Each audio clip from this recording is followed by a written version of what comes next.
Bonjour, j'espère que vous allez bien, moi pour ma part je vais nickel. Aujourd'hui nous allons réagir à une histoire animée sur la chaîne de ma fabuleuse histoire. Donc c'est une chaîne un peu comme Incroyable mais vrai, mais avec des autres histoires, un autre style d'animation. Et l'histoire à laquelle nous allons réagir s'appelle Mes parents me laissent faire ce que je veux. On a connu mieux dans l'histoire de l'éducation des enfants, hein. Salut tout le monde, je suis Emma, j'ai 14 ans. Si vous avez mon âge ou moins, vous allez probablement penser que ce que je vais vous dire est incroyable. Par exemple, quand votre mère vous réveille le matin, pouvez-vous lui dire « J'ai joué à Roblox jusqu'à 4 heures, je suis vraiment fatiguée, je ne vais pas à l'école aujourd'hui ». C'est exactement ce que j'ai dit à ma mère hier et elle m'a dit « Dors bien ma chérie » et m'a fait un bisou sur la joue. Non mais c'est quoi ça? Moi je fais ça et il me fout 2 claques et je vais à l'école. Je vais vous donner un autre exemple. Si vous disiez à votre père à 12 ans « Je veux me faire tatouer », tu connais des bons tatoueurs? Est-ce qu'il vous dirait « Il y a une fille à mon travail qui a des tatouages vraiment cool. Je vais lui demander le numéro de son tatoueur. » C'est exactement ce que mon père m'a dit. On n'est même pas à 1 minute de truc. Déjà, il laisse sa fille dormir. De 2, allez, on va te tatouer. Elle a 12 ans, putain de merde. La semaine suivante, quand je lui ai montré mon tatouage de dragon sur le bras, il m'a dit « Magnifique !» Ça peut vous sembler vraiment bizarre, mais mes parents ne m'ont jamais imposé de règles. Quand j'étais enfant, je n'avais pas réalisé que ce n'était pas normal. Je pensais que c'était comme ça pour tout le monde. Mais finalement, après avoir vu comment les autres enfants et leurs parents se comportent entre eux, j'ai réalisé que cette vie libre sans règles était quelque chose d'unique. Ma mère et mon père m'ont toujours traité comme si j'étais une adulte. Par exemple, quand il a été temps pour moi de commencer l'école, ils m'ont fait asseoir et m'ont dit « Emma, tu veux aller à l'école ? Tu peux faire l'école à la maison avec des profs particuliers si tu veux. C'est à toi de décider ce que tu veux faire. » Mais c'est le meilleur truc en fait. Tu veux aller à l'école? Non? Ok. J'étais très jeune à l'époque et je ne savais pas vraiment ce qu'était l'école. Je savais juste que presque tous les autres enfants allaient à l'école. Et j'ai pensé que ce serait amusant de jouer avec eux. J'ai dit « Je veux aller à l'école » juste parce que je voulais jouer. Après ça, mon père m'a dit « D'accord, mais si tu changes d'avis à un moment donné, tu peux arrêter d'y aller. » Au début, je n'allais à l'école que pour pouvoir jouer avec les autres enfants. Mais j'ai fini par aimer ce que j'apprenais et j'ai décidé de continuer. Au fait, pour les curieux parmi vous, mes notes ne sont pas mauvaises du tout. Mais mes parents ne m'ont jamais demandé « Tu as des devoirs ?» ou « Tu as eu quelle note à ton devoir sur table ?» Quand je dis à ma mère que j'ai eu une bonne note, elle est contente pour moi. Mais ça ne va pas plus loin et elle n'en parle jamais elle-même. Alors pourquoi mes parents agissent-ils ainsi? Car ils ont tous les deux eu des problèmes avec les règles qu'ils devaient suivre quand ils étaient enfants. Quand ma mère était petite, elle avait un cahier qu'elle gardait tout le temps avec elle. Quand ses parents lui inventaient une règle, elle l'écrivait. Ils ont inventé tellement de règles qu'elle ne pouvait les suivre si elle ne les écrivait pas. Mon père a grandi dans un orphelinat. Il avait aussi une tonne de règles qu'il devait suivre tout le temps. Quand ils ont eu 18 ans, ils n'en pouvaient plus et ont fini par quitter leur maison pour partir en voyage. Ils se sont rencontrés au Pérou et se sont mariés une semaine plus tard. Ce jour-là, ils se sont promis l'un à l'autre. Plus tard, quand... Je juge pas, hein, mais je trouve que c'est quand même vachement rapide pour construire une relation, décider d'un mariage. 1 semaine, c'est rapide. Nous aurons un enfant, nous ne lui imposerons aucune règle. Il grandira en étant l'enfant le plus libre du monde.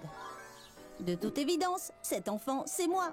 Je ne sais pas si je suis l'enfant le plus libre du monde, mais je suis certainement le plus libre parmi mes amis. Certains de mes amis n'aiment pas le fait qu'il n'y ait pas de règles dans notre maison.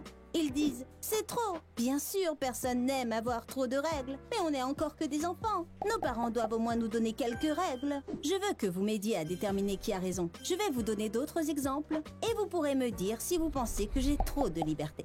Dites-moi ce que vous pensez dans les commentaires, après avoir terminé la vidéo. Non, moi c'est bon, moi j'attends pas la fin de la vidéo, je vais quand même dire ce que j'en pense, hein.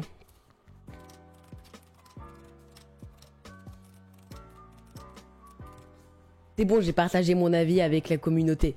Je peux reprendre la vidéo. Pendant les dernières vacances d'été, je suis devenue accro à Candy Crush. J'ai tellement joué que quand je me suis finalement ennuyée et que j'ai arrêté, j'étais au niveau 5430. 5430, mais putain, tu te fous de ma gueule. T'as arrêté de vivre, t'as joué à Candy Crush et t'as repris ta vie. Voilà, c'est ça que t'as fait. Ceux qui y ont joué savent que ce jeu semble facile, mais que certains niveaux sont difficiles. Parfois, je ne quittais pas ma chambre et je jouais à Candy Crush pendant 3 jours d'affilée. 3 3 jours d'affilée, tu te fous de ma gueule! Je ne me levais que quand j'avais vraiment besoin d'aller aux toilettes. J'allais carrément trop loin. Mes parents m'apportaient à manger et me disaient « Tu nous as manqué ma chérie » et s'asseyaient un peu avec moi. Tu nous as manqué ma chérie. La prochaine fois, évite de passer 3 semaines dans ta chambre pour jouer à Candy Crush. Comme je l'ai déjà dit, mes parents ne m'interdisent même pas de me faire tatouer. Je peux me faire autant de tatouages ou de piercings que je veux, mais la plupart des tatoueurs ne me croient pas. Chaque fois, ils me demandent une lettre signée de mes parents. Pour mon 5e tatouage, je voulais un petit papillon dans le cou. Je suis allée voir une tatoueuse avec une bonne réputation. Elle avait une fille qui avait à peu près mon âge. Même si je lui ai montré ma lettre, elle m'a dit « Ce n'est pas bien pour une enfant de ton âge de se faire tatouer » et a refusé de m'en faire un. Elle a même demandé le numéro de ma mère et l'a appelé tout de suite. Elle a reproché à ma mère de m'autoriser à me faire tatouer. Finalement, j'en pouvais plus d'attendre et je me suis faufilée hors du salon. Alors que je sortais en courant, la femme criait derrière moi. Je peux comprendre que d'autres parents soient en colère contre les miens. Ils pensent qu'un enfant élevé avec autant de liberté que moi serait un mauvais exemple pour les autres. Ils ont raison. Car quand mes amis voient comment je vis, ils commencent à remettre en question les règles que leur famille leur impose. À partir du moment où t'as un pote ou une pote qui peut tout faire et que toi, tu peux rien faire, genre 30 minutes d'écran par jour, maintenant tu vas te coucher, maintenant tu vas faire tes devoirs, et que elle est tranquille, pépouse, c'est un peu logique qu'au bout d'un moment tu te dis mais putain mais maman, ferme ta gueule un petit peu là, laisse-moi jouer à Roblox jusqu'à 4h du matin. À 9 ans, je suis allée pour la première fois à la soirée pyjama d'une amie. On jouait à un jeu de société très amusant et on riait beaucoup. À un moment, la mère de mon amie est entrée. « Les filles, il est plus de 11h. Vous feriez mieux d'aller vous coucher », a-t-elle dit. C'était la première fois que je voyais une mère dire à son enfant ce qu'il devait faire. C'était vraiment bizarre pour moi, car j'étais pas habituée à ça. Mais le plus bizarre, c'est que tout le monde a soudain arrêté de jouer. Quand j'ai vu ça, j'ai dit « Mais on s'amusait tellement. Continuons à jouer. Il est encore trop tôt pour aller au lit. » Les filles me regardaient avec incrédulité. Elles étaient choquées que j'ai eu le culot de dire ça. La mère de mon amie a froncé les sourcils et a dit « Emma, chez nous, quand les adultes disent quelque chose, les enfants font ce qu'on leur dit. » Naïvement, je lui ai demandé « Et s'ils ne le font pas ?» Elle m'a répondu « Que crois-tu qui se passe ? Évidemment, ils sont punis. Comme il n'y a pas de règles dans notre maison, il n'y a pas de punition non plus. » Quand elle a dit « ils sont punis », je ne savais même pas de quoi elle parlait. Même si ça fait des années que ça s'est passé, je n'arrive toujours pas à comprendre le concept de punition. Une fois, j'avais prévu d'aller au cinéma avec une amie. Quand je l'ai appelée, elle m'a dit « Je ne peux pas venir, je suis punie, je n'ai pas le droit de quitter ma chambre ce week-end. » Je pense que ça n'a pas de sens que les parents considèrent que c'est leur droit de punir leurs enfants. Les adultes pensent qu'ils décident. Et malheureusement, les enfants acceptent souvent, sans aucune objection. Bah moi je pense que c'est plutôt toi qui es dans le déni, hein, clairement. Hein. C'est juste que tes parents, ils te laissent faire ce que tu veux. Faut quand même avoir des règles, sinon c'est la merde. Maintenant, vous connaissez mon histoire. Aimeriez-vous grandir dans une maison où vous êtes libre de tout faire? Ou... Non.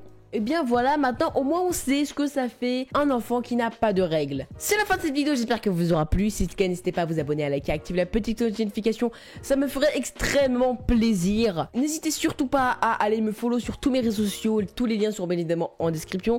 Et moi je vous dis à la prochaine. Ciao. Tu as aimé ce contenu vidéoludique et tu désires en voir plus? Alors envoie rien du tout au 8 12 12. Clique plutôt sur cette vidéo. Elle est divertissante. Enfin, je crois.